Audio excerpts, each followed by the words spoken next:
Hi, this is Joe Rabil from Rabil Stock Research with your Daily 5. On today's show, I have 5 stocks showing good technical qualities in both trend and momentum. I want to go through those in detail, but first what I'd like to do is just briefly discuss the S&P index. I'd like to show some of the key levels to monitor and how to navigate over the course of the next few weeks. So let's go ahead and get started with the S&P index.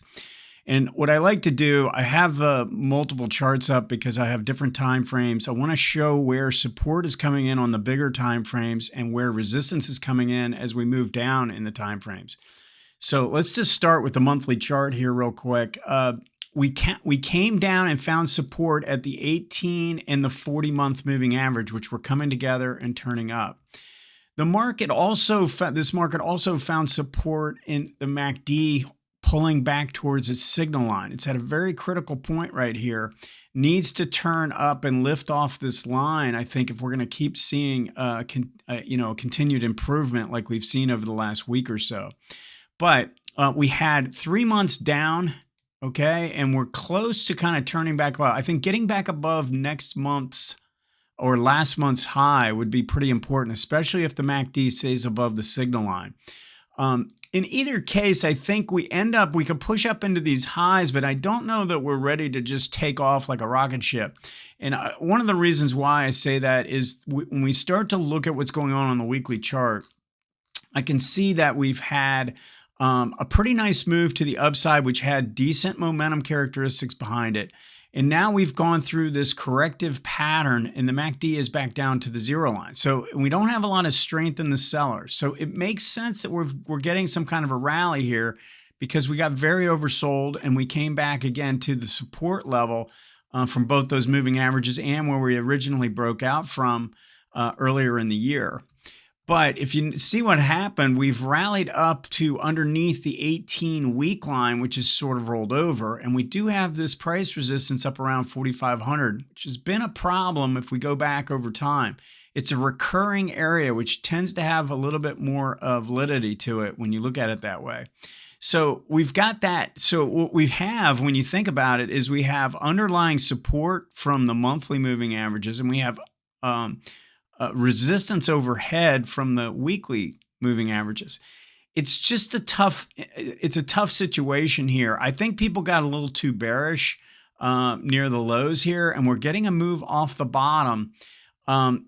If we go and take a quick peek at the ADX on the daily chart, it had some strength in both of these legs to the downside. So a vertical move, I think, is the least likely scenario based on what I'm seeing in the indicators. I think the higher probability is we consolidate some in here. We got a pretty good low at the key support area from the long-term moving averages. We have some resistance overhead. So maybe we channel for a little bit and consolidate. Now, in the meantime, I think as long as we don't see any real violent selling here, no real flush to the downside that looks like new emerging sellers coming in and causing some new volume to come out of this, I think you can go and start to look at individual stocks that are showing good overall weight of the evidence. And I consider weight of the evidence multiple time frame oriented.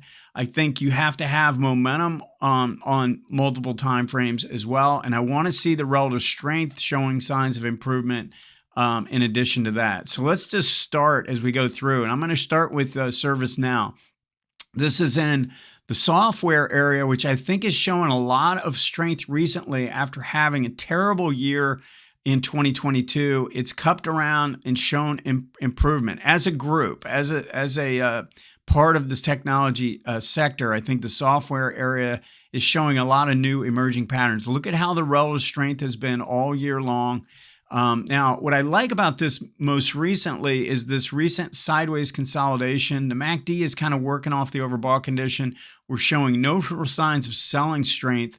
And now we're getting this nice emergence with big volume showing up on the daily chart. What we're looking for is a little check back, a little pullback. We're kind of breaking out a little bit, but we should get some form of a higher low to form over the course of the next week or so. That'd be what I'd be on the lookout for here as a potential opportunity. But this is showing real strength right now.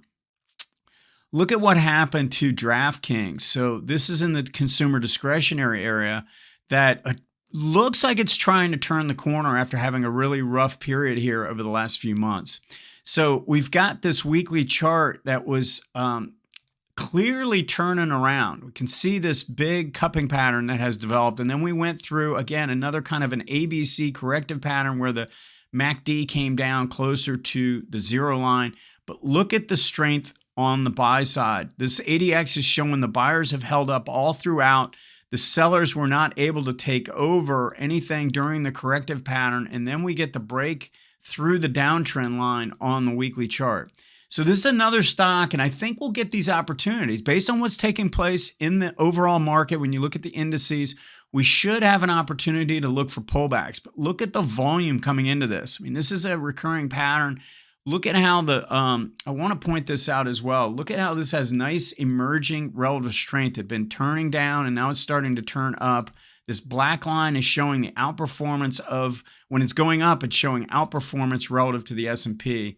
And just overall, we've got a rising 18-month now underneath, and we've got improving volume activity, definitely worth keeping an eye on. Let's see if we can't get a little bit of weakness here.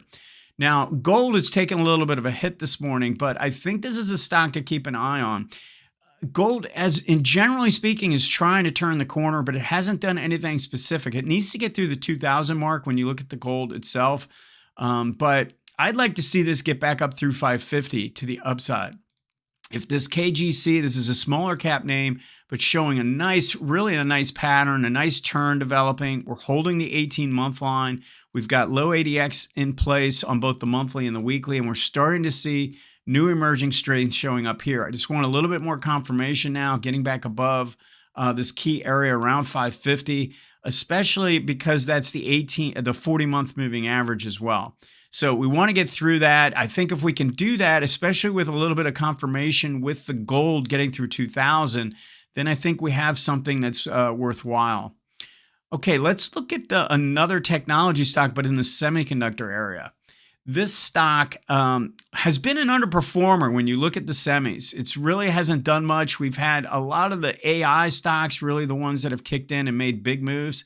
But look at how this is cupping around with the 18-month. It got above the 18-month, and now this 18-month is starting to cup around underneath while this goes sideways.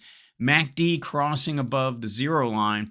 And then I really like the look of this weekly chart. We had a strong up move here that has been in consolidation. It really qualifies as a low ADX pattern, but what I really liked is the fact that the MACD has been holding and hovering above the zero line in a pretty healthy manner. I think if we get any sign of continuation here after a pullback, we're getting a pullback right now. I think if we hold 70 and turn up from there, that would be something I would definitely be on the lookout for on that one.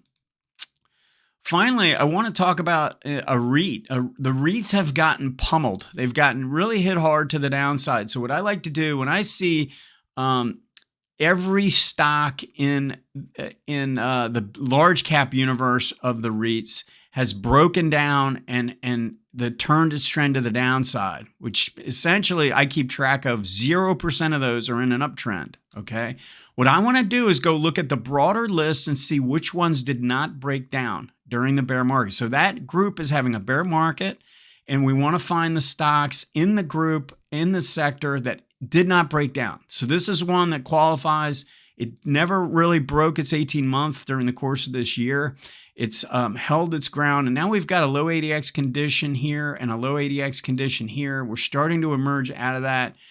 So I find that pretty attractive. This is the other thing that I think is really unique is the volume pattern here is incredibly huge. Big, huge volume coming out of this. This stock pays a 5% dividend. It's in a sector that's been decimated and is trying to find support now. So I want to go and find the stocks that are showing real strength. Look at the emerging relative strength. Now, this isn't relative to its sector. This is relative to the S&P, showing nice improvement on a relative basis. So I find that to be a really interesting pattern, one that won't break records to the upside, but it could be a good, steady performer for you. So that is the segment. I hope you enjoyed it. You can contact me through LinkedIn, Twitter, or find my research on RabilStockResearch.com. In addition, if you'd like to learn more about trend MACD and ADX in multiple timeframes, I'm offering my book in a PDF format at a discount. Go to rabilstockresearch.com/book for more information. Have a great trading day, and we'll see you next time.